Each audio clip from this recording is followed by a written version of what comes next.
नमस्कार दोस्तों। जितने भी लोगों ने पंडित सुंदरलाल शर्मा ओपन यूनिवर्सिटी से प्री डीलेट एंट्रेंस एग्ज़ाम दिलाए थे और बेसब्री से उसका फर्स्ट मेरिट लिस्ट का इंतजार कर रहे थे, तो फाइनली 18 अगस्त को प्री डीलेट का जो फर्स्ट मेरिट लिस्ट है, अर्थात किन लोगों का कौन से कॉलेज में नाम आया ना, इसका जो मेरिट लिस्ट है वो जारी कर दिया गया है। और आप लोगों ने अभी तक की नहीं देखा होगा तो सबसे पहले आप लोग पंडित सुंदरलाल शर्मा की ऑफिशियल वेबसाइट पर जाइए और वहाँ पर सूचना पटल पर देखोगे ना, तो फर्स्ट में आप लोगों को वहाँ देखने को मिलेगा कि प्री डीलेट फर्स्ट अलॉटमेंट लिस्ट करके इसमें दिया गया है। तो वहाँ पर क्लिक करके सारा पीडीएफ को डाउनलोड करके अपना नाम सर्च करके आप लोग दे सकते हो। और अगर आप लोगों का उस जो पीडीएफ है ना, मतलब उस अलॉटमेंट लिस्ट है उसमें नाम आया होगा, तो उसके बाद आप लोगों को क्या क्या करना है आज के इस वीडियो में हम लोग जानेंगे। और आप लोगों को कौन कौन से डॉक्यूमेंट लगने वाले हैं, कब से कब तक आप लोगों का एडमिशन होने वाला है, इन तमाम चीज़ों को विस्तार पूर्वक चर्चा करेंगे। और उसके बाद जिन लोगों का नाम नहीं आया है तो उन लोगों को और क्या करना चाहिए, इसके बारे में विस्तार पूर्वक चर्चा करेंगे। तो स्वागत है आप सभी लोगों का आपके अपने इस यूट्यूब चैनल बाय एमडी धीवर पर। अगर आप लोग चैनल पर नए होंगे तो चैनल को सब्सक्राइब कर देना और बेल आइकन को दबा देना, ताकि इसी प्रकार से जब भी मैं कंटिन्यू आप लोगों के लिए इन्फॉर्मेटिव वीडियोस लेकर आऊँ तो प्रॉपर टाइम पे आपको उसका नोटिफिकेशन मिल पाए। तो इसीलिए ज़्यादा ज़रूरी कि आप चैनल को सब्सक्राइब कर दीजिएगा। चलिए, सबसे पहला आप लोगों के लिए सवाल है कि आप लोगों का जो फर्स्ट मेरिट लिस्ट है, अर्थात प्री डीलेट एंट्रेंस एग्जाम जितने भी लोगों ने दिए थे पंडित सुंदरलाल शर्मा से, तो उन सारे लोगों का जो फर्स्ट मेरिट लिस्ट है ना वो जारी हो चुका है। और आप लोगों को पता होगा कि पंडित सुंदरलाल शर्मा में डीलेट कोर्स के लिए मात्र 2400 सीट है। तो 2400 लोगों का ही ना जो कॉलेज में नाम है वो आया हुआ है। और आप लोग सबसे पहले वहाँ जा कर के देख लीजिए उस पीडीएफ में।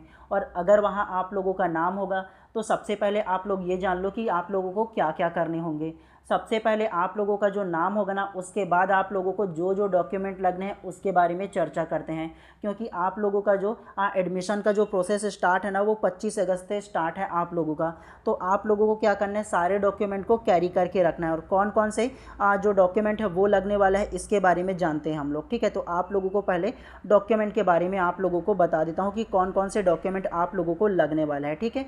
और उसके बाद आप लोगों को फ़ीस के बारे में भी विस्तार पूर्वक आप लोगों को बताऊँगा। सबसे पहले जिन लोगों का नाम है वो लोग ध्यान से सुनिएगा और समझिएगा कि आप लोगों को कौन कौन से डॉक्यूमेंट लगेगा। सबसे पहला, आप लोगों ने डीलेट का फॉर्म भरा होगा ना पंडित सुंदरलाल शर्मा से, तो उसका आप लोगों का जो फॉर्म का जो फोटोकॉपी है ना वो आप लोगों को लगने वाला है। दूसरा, आप लोग अभी पीडीएफ में देखोगे अपना नाम ना, तो जिस पीडीएफ में आपका नाम होगा उस पीडीएफ का फोटोकॉपी करा करके रखना है। दूसरा, तीसरा, आप लोगों का 10वीं का रिजल्ट लगेगा, 12वीं का रिजल्ट लगेगा। उसके अलावा आप लोगों ने अगर ग्रेजुएशन किया है तो ग्रेजुएशन का रिजल्ट लगने वाला है। और आप लोगों ने अगर 12th के बाद या ग्रेजुएशन के बाद अगर गैप किए होंगे ना, तो आप लोगों को गैप सर्टिफिकेट लगने वाला है। और गैप सर्टिफिकेट अपने नज़दीकी जो नोटरी ऑफिस है ना वहाँ जा कर के बनवा सकते हो, वहाँ बन जाएगा आप लोगों का तुरंत ही, ठीक है। उसके अलावा आप लोगों का माइग्रेशन लगने वाला है, ठीक है। मतलब जो लास्ट आप लोगों ने अगर 12th किया होगा या ग्रेजुएशन किया होगा तो 12th किया होगा तो 12th का माइग्रेशन, और ग्रेजुएशन किया होगा तो ग्रेजुएशन का माइग्रेशन आप लोगों को लगने वाला है। उसके अलावा आप लोगों को जाति प्रमाण पत्र लगेगा, निवास प्रमाण पत्र लगेगा। अगर कोई दिव्यांग कोटा से अगर सिलेक्शन लिया होगा या भूतपूर्व सैनिक होगा तो उसका सर्टिफिकेट लगने वाले हैं। उसके अलावा आधार कार्ड लगेगा। उसके अलावा अनुभव प्रमाण पत्र लगेगा। सबसे ज़्यादा मोस्ट इम्पॉर्टेंट है आप लोगों के लिए कि अनुभव प्रमाण पत्र लगने वाला है। आप लोगों ने जब पंडित सुंदरलाल शर्मा का फॉर्म भरे होंगे तो उसमें ये पूछा गया था स्पष्ट रूप से कि आप किस स्कूल से अनुभव प्रमाण पत्र मतलब मिलेगा आप लोगों को, मतलब कौन से स्कूल में पढ़ा रहे हो, ये आप लोगों से उसका नाम पूछा गया होगा, आप लोगों को पता होगा। तो उसी स्कूल से बनवाइएगा। जो सर्टिफिकेट आप लोगों को ना देना है वहाँ उसी स्कूल से बनवाइएगा जिस स्कूल का नाम आप लोगों ने फॉर्म भरते हुए करना है। अलग बिल्कुल नहीं होना चाहिए, क्योंकि उसमें मैच करेंगे तो दिक्कत हो सकता है, ठीक है। तो इस बात का आप लोग खास तौर से ध्यान देना। आप लोग फॉर्म भरते वक्त जिस स्कूल का नाम डाले थे उसी स्कूल से आप लोग जो एक्सपीरियंस सर्टिफिकेट है ना वो आप लोगों को बनवाना है। अब एक्सपीरियंस सर्टिफिकेट का फॉर्मेट कैसा रहेगा ये जान लो। एक्सपीरियंस सर्टिफिकेट का जो फॉर्मेट है ना उसको ना आप लोगों को पंडित सुंदरलाल शर्मा की ऑफिशियल वेबसाइट से डाउनलोड करना है, ठीक है। आप लोग देखोगे ना पंडित सुंदरलाल शर्मा की वेबसाइट में जाओगे तो वहाँ देखना सूचना करके दिया गया है, ठीक है। मतलब एडमिशन के ही प्रोसेस करके एडमिशन निर्देश करके हिंदी में लिखा गया है। तो उसको आप लोग डाउनलोड करना और नीचे स्क्रॉल करना ना, तो आप लोगों को चौथे 5वें पेज में आप लोगों को मिल जाएगा, ठीक है। उसमें 2 वर्षीय आप लोगों को ना डीएलएड का अनुभव प्रमाण पत्र करके फॉर्मेट दिया है, उसी फॉर्मेट को आप लोगों को फिल करना है पूरा। और नीचे में वहाँ पर ना जहाँ स्कूल का जो सील है वो लगेगा, प्रिंसिपल का सिग्नेचर है वो लगेगा, और कब से कब तक आप वहाँ पढ़ा रहे हो ये सारा चीज़ डिटेल लगेगा। तो उसमें फॉर्मेट दिया गया है, ठीक है। आप लोग देखना चाहो ना तो कुछ इस प्रकार से आप लोगों का जो फॉर्मेट है ना वो रहने वाला है, ठीक है। तो ध्यान से देखोगे तो आप लोगों को पता चल जाएगा। मैं आप लोगों को व्हाट्सअप ग्रुप में भी डाल दूंगा, जितने भी मेरे व्हाट्सअप ग्रुप में हैं उन लोगों को, ठीक है। और उसके अलावा बाकी लोग नहीं होंगे ग्रुप में ना, तो आप लोग क्या करना, पंडित सुंदरलाल शर्मा की ऑफिशियल वेबसाइट से डाउनलोड कर लेना, कोई भी दिक्कत नहीं होगा, आराम से आप लोगों को वहाँ से डाउनलोड हो जाएगा, ठीक है। तो इतने चीज़ों को आप लोगों को खास तौर से ध्यान रखना है। उसके अलावा शपथ प्रमाण पत्र भी आप लोगों को लगने वाला है, ठीक है। वहाँ जा कर के पूछ लीजिएगा कि शपथ प्रमाण पत्र का फॉर्मेट कैसा रहने वाला है, तो ये आप लोगों को जान लेना है, ठीक है। उसके अलावा देखो बीएड करके इसमें आईडी भी बनवाना है आप लोगों को, तो वहाँ पता चल जाएगा। उसके अलावा एक फ़ोटो आप लोगों को लगने वाला है। और उसके अलावा जो लोग ओबीसी कैटेगरी से हैं, ठीक है, और नॉन क्रीमी लेयर है, तो उसके लिए आय प्रमाण पत्र आप लोगों को बनवाना ज़रूरी है, ठीक है। तो आप लोग क्या करना, ओबीसी से हो और नॉन क्रीमी लेयर से हो, तो आप लोग क्या करना, अपना जो आय प्रमाण पत्र है ना वो बनवा लेना। आय प्रमाण पत्र आपके पिताजी के नाम से रहेगा, और आप लोगों को एक फॉर्मेट दिया जाएगा, पटवारी से सिग्नेचर करा के ऑनलाइन करा लेना, मतलब 2-3 घंटे में मिल जाता है, ज़्यादा देर नहीं लगता। भी प्रोसेस जो है ना वो काफ़ी फास्ट हो गया ऑनलाइन की वजह से, ठीक है। तो ये बनवा लेना आप लोग। इन सारी चीज़ों को ना आप लोग ध्यान रखना। और हाँ, आप लोगों का अगर किसी भी कॉलेज में आ चुका है पंडित सुंदरलाल शर्मा के, तो बेशक छोड़ने की गलती मत करना। बहुत लोग फॉर्म भरे हैं और बहुत ज़्यादा कटअप जो है वो हाई गया हुआ है, मैं देखा हूँ, ध्यानपूर्वक देखोगे तो। कई लोगों का सवाल यह आ गया कि सर कई लोगों का तो 60-65 में आ गया है। अगर जिन लोगों का 60 से 70 के बीच में आ गया है ना नाम, या कई लोग देखोगे तो 50 से 60 के बीच में आ गया है नाम, तो उन लोगों को ध्यान से देखोगे ना, या तो वो लोग भूतपूर्व सैनिक है, या किसी प्रकार से दिव्यांग है, या उन लोग क्या है आरक्षित वर्ग से आते हैं, जिनके वजह से उन लोगों का कम में आया हुआ है। तो ये मत सोचिएगा कि बाकी का कम में होगा, मेरा ज़्यादा है फिर भी नहीं हुआ, ये मैं बिल्कुल मत सोचिएगा, ठीक है। और जा कर के और पीडीएफ को अच्छे से देख लेना रैंक वाली, तो वो आप लोगों को बहुत अच्छे से पता चल जाएगा। उसके अलावा एक चीज़ बहुत ज़्यादा जो चेंज हुआ है ना उसके बारे में बता दूं। 2025 में जो पंडित सुंदरलाल शर्मा से डीएलएड का जो कोर्स का फ़ीस था ना 1 साल का, वो 12,300 था, लेकिन इस बार आप लोगों को 15,000 पे करने होंगे। फ़ीस जो है वो बढ़ गया है फिर से आप लोगों के लिए, ठीक है। तो ध्यान देना, 1 वर्ष का जो रहेगा वो 15,000 आप लोगों को फ़ीस लगने वाले हैं, ठीक है। तो आप लोगों को 15,000 पहला ले करके जाना है।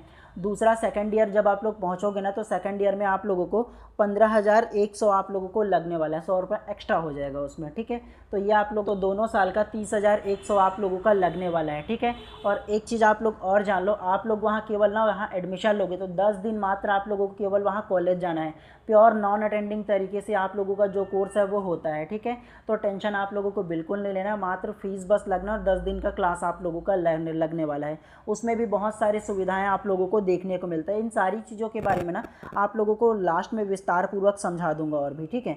एक चीज़ आप लोग जान लो, अपना जो प्रवेश का जो तिथि दिया है, जो डेट दिया ना, उसको खास तौर से आप लोग ध्यान देना, क्योंकि लेट करोगे तो दिक्कत हो जाएगा, ठीक है। तो 25 अगस्त से प्रवेश प्रारंभ करके दिया, तो 25 और 26 के 2 दिन में ना आराम से चले जाना, और बाकी डेट दिया गया है। लेकिन आप लोग क्या करना, ज़्यादा से ज़्यादा 1 दिन के बाद दूसरा दिन जा सकते हो, शुरुआती दिन में जाओगे फिर भी अच्छी बात है। एडमिशन जितना जल्दी हो सके वो ले लो, वो आप लोगों के लिए प्लस पॉइंट है, ठीक है।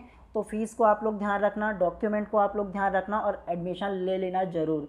ये ट्राई मत करना कि यार मेरे को यहाँ मन मुताबिक नहीं मिला फिर से वेट करूँ क्या, तो ये कोशिश करते हुए मत रहना। मिल गया है तो 2 साल एफर्ट कर लो, 10 दिन ही तो जाना है यार केवल आप लोगों को ऊपर से, और ऐसे करोगे तो थोड़ी ना बनेगा। तो थोड़े बहुत तो एफर्ट आप लोगों को करने पड़ेंगे। उसके अलावा आप लोगों के मन में ये सवाल आएगा कि सर मेरा तो नहीं आया है इन 2400 सीटों में डीएलएड का, तो क्या इसका नेक्स्ट मेरिट लिस्ट कब आएगा, ये आप लोगों के मन में सवाल आ सकता है। दूसरा सवाल ये भी आ सकता है कि क्या 2400 जो सीट है वो एक ही बार में फिल हो जाएगा, पूरा भर जाएगा क्या, हम लोगों को अवसर नहीं मिलेगा क्या। तो एक चीज़ आप लोगों को बता दे रहा हूँ, सबसे पहला ये जान लो कि 2400 जो सीट है ना एक ही बार में फिलअप नहीं होता है, मतलब पूरा कंप्लीट नहीं होता है। मुश्किल से 40 से 50% लोग जो है ना वो केवल एडमिशन लेते हैं। लगभग 1200 से 1300 लोग ही केवल एडमिशन लेंगे, बाकी जो सीट है ना वो खाली रह जाता है। क्यों खाली रहता है, क्योंकि कई लोगों का डॉक्यूमेंट जो है ना वो कंप्लीट नहीं रहता है, कई लोगों का एक्सपीरियंस सर्टिफिकेट अच्छे से नहीं रहता है, मिस्टेक रहता है, कई लोग जो है वो मन मुताबिक कॉलेज नहीं मिलता है तो नहीं ले पाते हैं। तो ऐसे ऐसे कारणों की वजह से ना लगभग 50 से 60% जो सीट है केवल उतना ही फिल हो पाते हैं। तो ये आप लोग ध्यान रखना, ठीक है। आप लोगों को भी अवसर मिलेगा, जिन लोगों का आसपास नंबर आया है और फर्स्ट मेरिट लिस्ट में उन लोगों का नाम नहीं आया है उन लोगों को, ठीक है। तो थोड़ा सा पेशेंस रख लीजिए। सेकंड, आप लोगों के मन में सवाल ये आ सकता है कि सर इसका जो नेक्स्ट मेरिट लिस्ट है वो कब आएगा, मतलब दूसरा मेरिट लिस्ट कब आ सकता है। तो इसका दूसरा मेरिट लिस्ट का जो डेट है वो स्पेसिफिक रूप से नहीं बताया गया है। इसमें ये बोला गया है कि आप लोग ना जब इसका सीट खाली रहेगा तब ना वेबसाइट पर पृथक रूप से आप लोगों को बताया जाएगा बोला है। मतलब अगर सीट खाली रहता है तो पंडित सुंदरलाल शर्मा के ऑफिशियल वेबसाइट पर पृथक रूप से आपको सूचित किया जाएगा, ये इसमें स्पष्ट रूप से बोला गया है। तो इन तमाम बातों को याद रखना, टाइम टाइम पर आप लोग क्या करना, देखते रहना। अदरवाइज़ मेरे चैनल को सब्सक्राइब करना। जब सेकंड मेरिट लिस्ट आएगा ना तो बेशक इसी प्रकार के वीडियोस के माध्यम से आप लोगों को इन्फॉर्म कर दूंगा मैं, ठीक है। तो चैनल को सब्सक्राइब कर लेना, आप लोगों को पता चल जाएगा, क्योंकि आपको नोटिफिकेशन मिलेगा जब भी मैं वीडियोस लाऊंगा आप लोगों के लिए। तो ठीक है, तो इन तमाम बातों को आप लोग ध्यान रखना। और देखो पीडीएफ आप लोगों का कल आ गया है, चाहूँ तो मैं कल ही आप लोगों को वीडियोस बना करके दे सकता हूँ। लेकिन दिक्कत मेन ये आता है कि देखो आप लोग अभी ना शुरुआती स्टेज में हो, मतलब डीएड बीएड कोर्स का करने का स्टेज में हो। लेकिन मैं ये सारा चीज़ करके बैठ चुका हूँ, मतलब मेरा डीएड बीएड कंप्लीट है, उसके अलावा सीजीटेट सीटेट सारा चीज़ कंप्लीट है। और अभी जो है ना वो मेरा पढ़ने का टाइम आ गया ना, तो पढ़ने वढ़ने में सारा चीज़ जा रहा है। इसकी वजह से आप लोगों का जो सवाल रहता है उसका भी जवाब उतना ज़्यादा नहीं दे पाता हूँ। उसके अलावा आप लोगों को ना एक वीडियोज़ के माध्यम से आप लोगों को बताने की ट्राई करूँगा आप लोगों को, ठीक है। जितने भी सवाल है ना वो आप लोग कमेंट कर देना, सारे कमेंट को एक में मर्ज करके मैं आप लोगों को ना एक वीडियोस के माध्यम से आप लोगों के सारे सवाल का जवाब दे दूंगा, ठीक है। और किसी को एकदम ही ज़्यादा रहेगा ना तो बेशक कमेंट कर देना, उसका जवाब बिल्कुल मैं पढ़ करके आप लोगों को दे दूंगा। ऐसा नहीं है कि मैं पढ़ता नहीं हूँ, पढ़ता हूँ सारे कमेंट को, लेकिन ये है ना कि सारा कमेंट के जवाब हज़ारों की संख्या में रहता है, हज़ारों को देंगे तो फिर थोड़ा सा दिक्कत हो जाता है ना, इसके वजह से। तो वीडियोज़ के माध्यम से आप लोगों को सारे सवाल का जवाब मैं देता रहूँगा, ठीक है। तो बेशक आप लोग एडमिशन का जो डेट है ना उसको खास तौर से आप लोग ध्यान रखना, ठीक है। और इसके फ़ायदे के बारे में बोलोगे ना तो बहुत सारे इसके फ़ायदे से, इसके लिए मैं अलग से स्पेसिफिक वीडियोस आप लोगों को बता दूंगा पूरा प्रोसेस के बारे में, कि आप लोग अगर कि पंडित सुंदरलाल शर्मा से ना डीएलएड करोगे ना तो आप लोगों को क्या क्या फ़ायदे होने वाला है, कैसा कैसा वहाँ प्रोसेस होता है, बुक वगैरह क्या मिलता है, कहाँ मिलता है, इन सारी चीज़ों के बारे में अलग से स्पेसिफिक वीडियो के माध्यम से आपको बता दूंगा मैं, ठीक है। तो अभी के लिए आप लोगों को केवल इतना ही जानना था, और आप लोगों का कोई भी सवाल हो तो बेशक कमेंट कीजिएगा। चलिए, आप सभी लोगों का दिन शुभ एवं मंगलमय हो। मिलते हैं इसी प्रकार से इन्फॉर्मेटिव वीडियोज़ में।